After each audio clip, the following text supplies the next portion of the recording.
Hello, welcome again. Today we have a very interesting topic.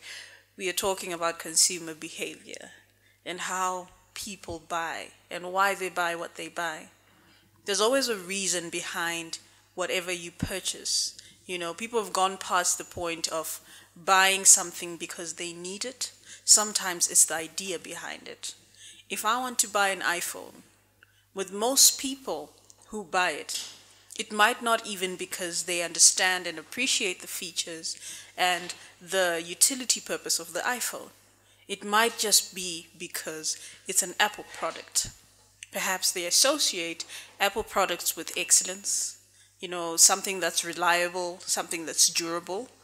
Perhaps they also associate Apple products with sophistication, of some sort, because it's slightly more expensive. They might want to buy it for prestige. That's what we're going to talk about today, and we're also going to try and explain to you guys why Goldma, why buy Goldma tokens. And when you buy Goldma tokens, what are you buying?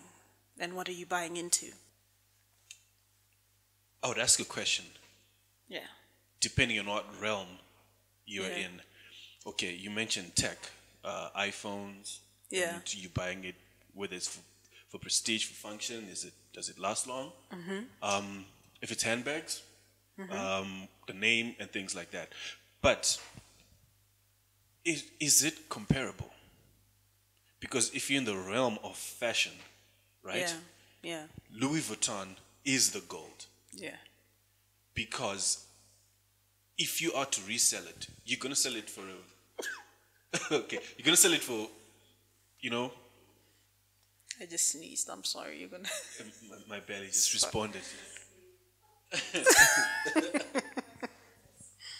Okay, so if we're in fashion, Yeah. right? We're going to have the gold, we're going to have the copper, we're going to have the silver, we're going to have those standards. And we're going to have stuff that if you buy, I've got nothing against China, but if you buy some of the products from there, you're going to have it for a week, and that's it. And that's not a value in the realm of fashion, right? And it's been assumed that that Louis bag is going to last longer. It's going to give you the impression, it's going to give you the image that you want. Yeah. You know what I mean? If you're in the fashion realm. So those two realms, are we able to liken them? For example, if I'm to say Louis V, we're simply buying it because of the confidence that we have in Louis Vuitton. Yeah. Same way, we're simply using the US dollar because of the confidence that we have in in the US government. Maybe I might need to just clarify on something that in as much as you're buying the idea, that does not automatically translate into intrinsic value. So you might buy something because, I don't know, you thought maybe it was prestigious to have it and find out that it's actually valuable. And then at the same time, you might find out that it's not valuable at all. So it could go either way. Like, for example, when I was talking about the iPhone, in as much as, there are people that buy it because it's the phone to have, we can't overlook the fact that it's of quality, that it's a very good product and that they're always trying to reinvent the wheel and they're always like 5 years ahead of their time. So it's also important to note that sometimes there are quality products and goods that people are being sold and they are actually worth the money. But what I was saying was, when it comes to consumer behavior, we have changed from really evaluating something. Like, for example, the suit that you're wearing, Louis V. Perhaps when you saw it, you tried it on, and the first thing that comes to your mind is not really, is it going to keep me warm? Is it going to protect me from the sun and the utility purpose of a suit? Will it be okay for the office environment? Those are the things that traditionally people used to think about. The whole concept of clothing was to cover ourselves, But now what matters is, what color is this? Does it work well with my skin tone? Does it look good on me? Does it suit me well? I'm not going to buy it if it don't look good. It's what the suit represents to you. Does it represent Goldma? Does it represent office environment? Does it represent professionalism. So what I'm saying is everything that we buy nowadays, almost everything, we are buying what it represents instead of the actual. It's fascinating that you say that. One, personally, I have a slight problem with people who point to an imaginary past and sort of imagine that human beings were somehow different. I like to imagine that for the last, depending on what you believe, perhaps for the last 200 or 300,000 years, basically we have not changed. Our psychology, our biology is effectively the same. Our environment has changed, however. So I'm not disagreeing, I'm just a little thing there. All right. So the second thing is,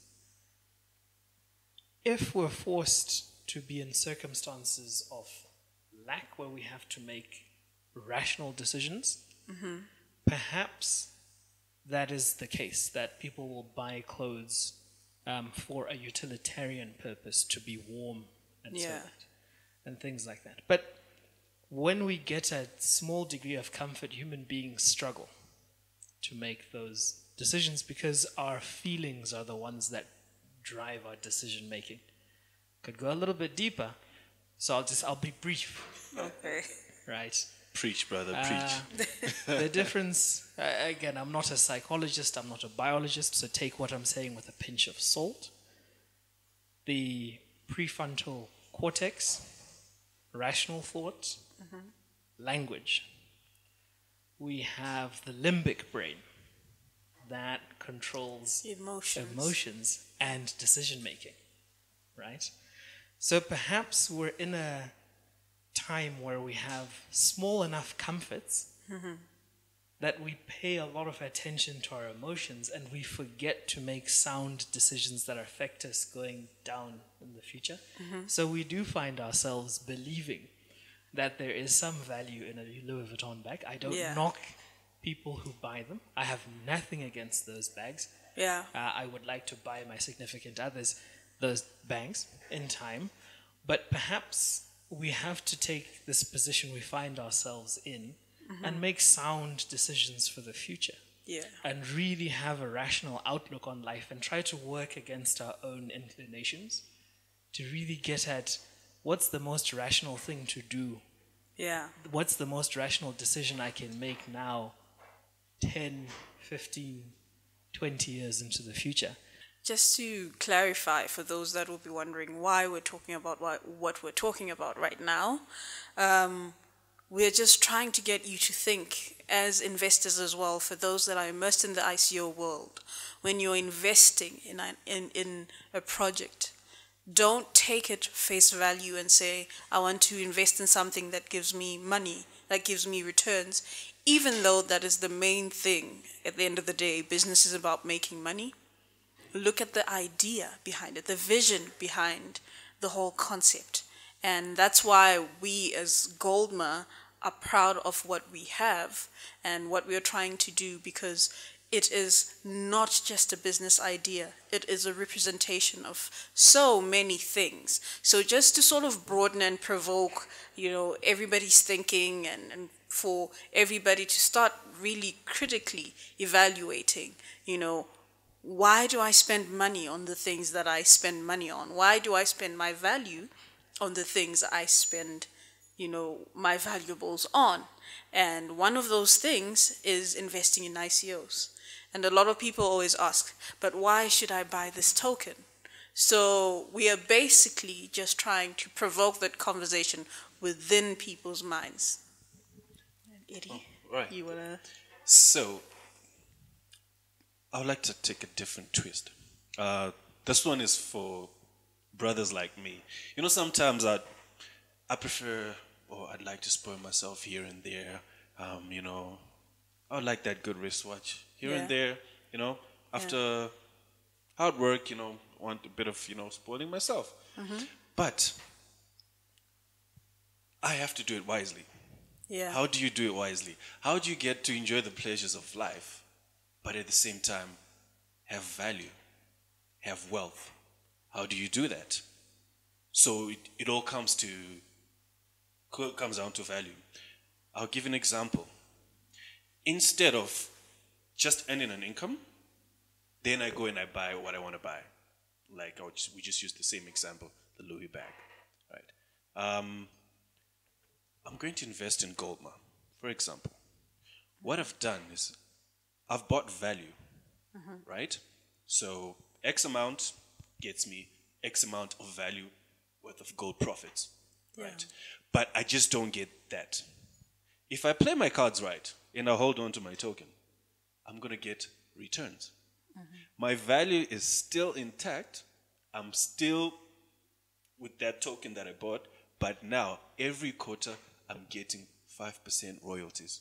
I can buy a Louis bag from that, from those five, for that 5% royalty, and still have my money. Yeah. Still have my gold royalty backed money. Not confidence backed money, but gold royalty backed money.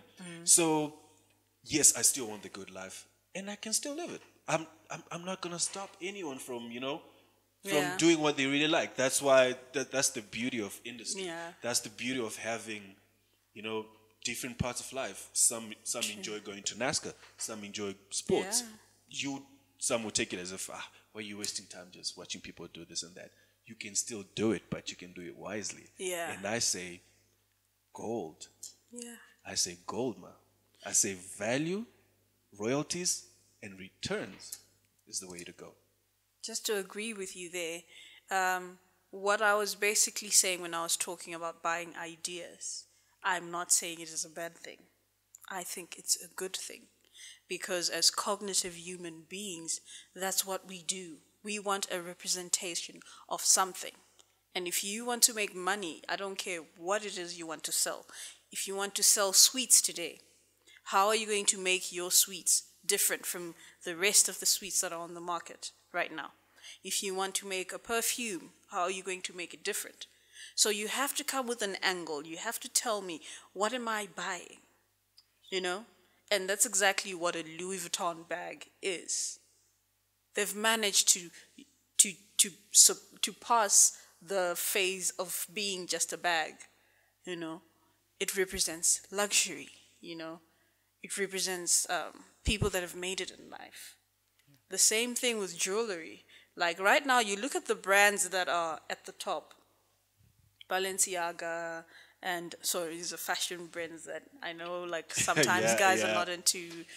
Balmain, and there's Cartier for nothing of those. Go on.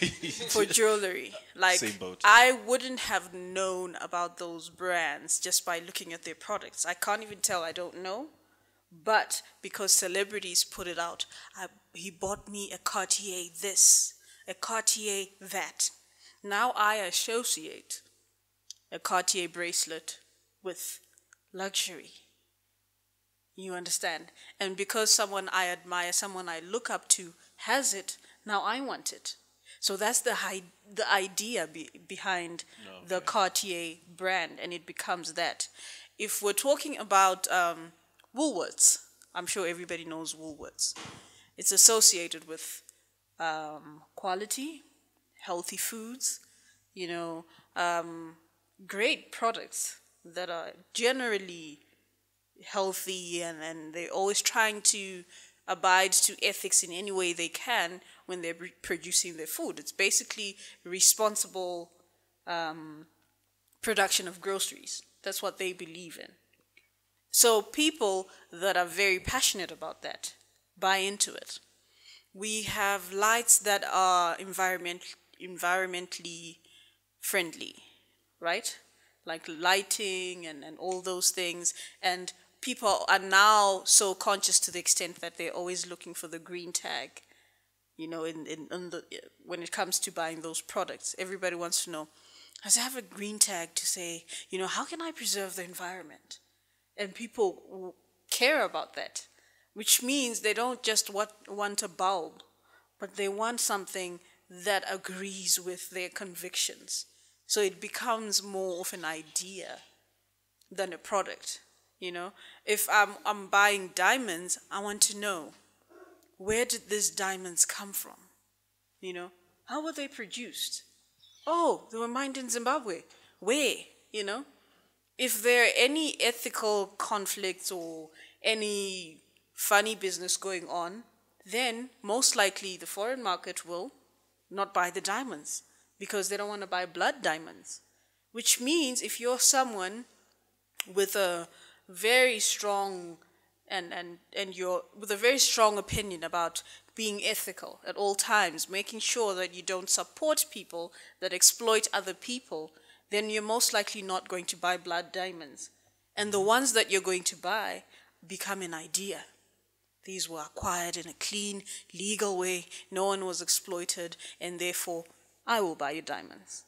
So that's basically. Yeah, but it's interesting when you chimed in on the diamonds and natural resources in general. I think the extractive sector is colored by a lot of negative press, and it's very interesting to try to ascertain to what extent it's true and it's false, because as we know, there are media powers that be in the world, and sometimes places are tarnished, or all places are painted with the same brush. Yeah. So when people hear that, you're mining a precious natural resource such as gold here in Africa. I mean, for someone watching from outside of the continent, they generalize the entire place as Africa, right? Yeah. For those people perhaps who are paying attention or who have been paying attention to the news for the last decade or so, when you mention Zimbabwe, we've gotten a bit of a negative reputation in the past. Yeah. So, I'm only bringing this up to say that is true. We do want to associate ourselves with things that have, resources that have been mined in an ethical way, not only legal but ethical. Yeah. But there's a thing, why people, or when people ask why going this very technology-driven route of mining and basically digitizing gold, it's that it affords us to be transparent. And I think people are going to see the real effects of what happens. Because we are sort of showing and sharing with the world what's happening. Yeah. Hey, there's going to be a clinic. We're making a promise. Yeah. People better hold us to that. Where's the clinic? We want to see it. True. You said you're going to be feeding the elderly. Where is that? Yeah. What are they? So I think this is important that now we can disaggregate this whole, this Africa, stand out to Zimbabwe, and then even within Zimbabwe, I'm not saying that the gold industry is rosy, but here we are, and we're making a claim that we're going to do these things, and because of the technology that we're using, we're going to be transparent and open to you. Yeah. You buy GMA tokens, you've been paying attention to us, we're making this claim, and here it is, that we are really doing what we said we will do. Yes, nice. And just to add on what Reuben is saying, you know what? Let's take gold-backed ICOs or asset-backed ICOs, lay them down. Take the handbags, Louis V, Gucci, whatever, the other names, I don't know the names, but them, let's lay them down. You start to compare. You start to ask questions. Okay, why this, why that, why this, why that? There are a lot of reasons. A lot of people claim to say, hey, no, you know what, our ICO is good because of this. We actually have gold. We actually do this. We actually do that. Yes. So what I'm saying is, after you've compared most of them, you're going to see a lot of things are going to be the same. True. They have gold. They have this. They have this. But I don't know if you remember. I think it's earlier this month. I wrote an article that was just entitled Unique. True. Of all the ICOs that are alike, what makes me choose one of them? Because I have to choose one. Yeah. Probably I don't want to invest in all, but I have to choose one good one. So I'm going to look for something unique. Okay. Goldma. Yeah. The mine is there already. Yeah. It's been running. Blockchain, the transparency aspect, you can see. I mean, a lot of people have come to actually see whether the project is there. I mean, Giovanni Lesnar, he came through. He went to the mine. He came to this office to actually, took pictures and all. We went to the mine together. It was a nice thing, but he saw that there's actual production there. Yeah. There's transparency. I mean, you can see what's happening with the clinic. You can tell there's the work ethics. Yeah. It's safe. We're not doing. I would not mention in detail, but there are places where people are mining. Unfortunately, there's child labor. Yeah, The work environment is not safe for everyone who's working there, but true. all that Yeah, is revealed through blockchain. nice. Just to pose a question for you guys. If you had to explain the idea, right? Because we've already established that now people buy into ideas.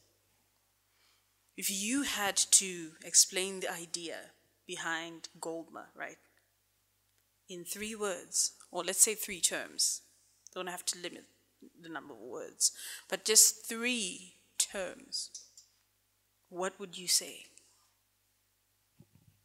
That seemed I'm starting. Okay. I like that. Didn't plan it, and I hate it. It's funny. I have like this intrinsic fear of when anyone limits me to explain something in 3 terms. Mm-hmm. What if I need 5 or 7 or 100? But Okay. let me try to explain it Let's in keep a it. few sentences. All right. Here is a platform that allows you to hold on to what you have, because we know that inflation is real. Yeah. Ask any Zimbabwean. You're able to get a return on what it is that you have, right? And you're buying into the most consistent store of value historically, since I'm going to go out on a limb and say the beginning of time, of human civilization. At that time, I wasn't there when God was there, and I didn't read about what was happening. But anyway, since the beginning of human civilization, gold has been the most consistent store of value. Very true. And so this is what you're buying into. Okay. Nice. Well, since we've extended it to sentences, I will be extending mine as well. There you go. Okay. For me, the idea that I would be buying when purchasing Goldma tokens would be investment in Africa. That's number 1. Number 2, for me, would be empowering a community of people. I think I need to explain a little bit on that. I've seen that with developed countries and Western countries especially, there are always these ads that ask people to give 10 cents to save a life, to feed a cup of rice to someone in Ethiopia. And the best way right now to help Africans is not by donating 10 cents. It's by investing in their ventures. Ventures that can actually expand and employ more people and provide sources of livelihood. So instead of throwing me fish, it is better to give me a fishing rod. So that's what Goldma is for me. Wow. Yeah. Yes. Okay. Guess it's me now. To me, Goldma is a full package. When I say full package, I mean security, value, and the corporate responsibility aspect. So, firstly, you've got value. No doubt we've established with gold there's value, right? Yeah. You're secure because we own the blockchain. One, and we've been there, right? Then the corporate responsibility part, I love that you raised that. You actually don't have to go extra and say, okay, I'm going to take this extra money and invest and help the poor. But just because Goldma is already invested in that, without other people coming in, they've already helped the community. Yeah. They've already built schools. They've already built clinics. Yeah. By you investing in the ICO, helping Goldma expand, you have indirectly helped in the corporate responsibility aspect of things. Yeah. You've helped that community. So it's a full package. You invest, you help, you create value, you're secure. So that's how I can define Goldma. Full package. Nice one. Thank you. I'd like to drive it a little bit deeper, you know. It's not going to be anything complicated, just something that I need to, I always wonder about this. Like, as far as seeing into the future is concerned, where do you guys see Goldma? Where do you envision this vision? I think, firstly, the way funds are being raised is very new for the mining industry. And the way sort of remittances are being handled, again, is very new. You almost wonder, with this, after the success of this, can we get more people to use the same platform?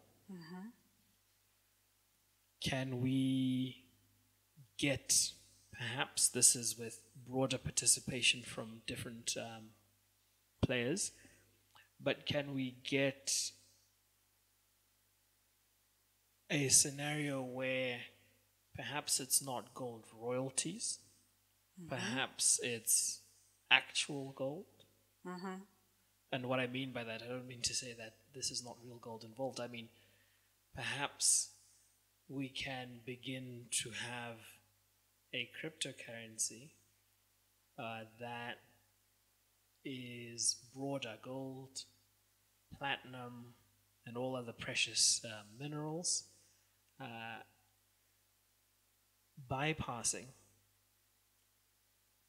fiat currency. Can we get that? I'm not saying that this is what Goldma intends to do. Because I'm like, It's like, I wasn't told about this one. It's a good vision. It's a vision. I like the way it sounds. It's your vision. Yeah. But I do imagine, because there is a discrepancy between Africa's productivity and its capacity and the output that is actually given to the world and the returns that are coming to us. Yeah. A lot of this has to do with the way finance is structured. Yeah. Perhaps if we can structure it differently, we will have a prosperous and peaceful Africa. Let's talk about one of the richest countries on the continent, and perhaps one of the richest countries in the world, the DRC. Yeah. This is, when I read, we're talking about $15 trillion worth of proven natural resources, right? Proven, not, we don't know what else is there. Is the instability, the violence, and the distress that we see in the Congo not partially the result of a distorted or a skewed financial system where the Congolese people don't get to benefit from the tremendous wealth that they're pumping out into the world? Most of us use smartphones, we use laptops, we use all of these things. They cannot be made without resources from the Congo.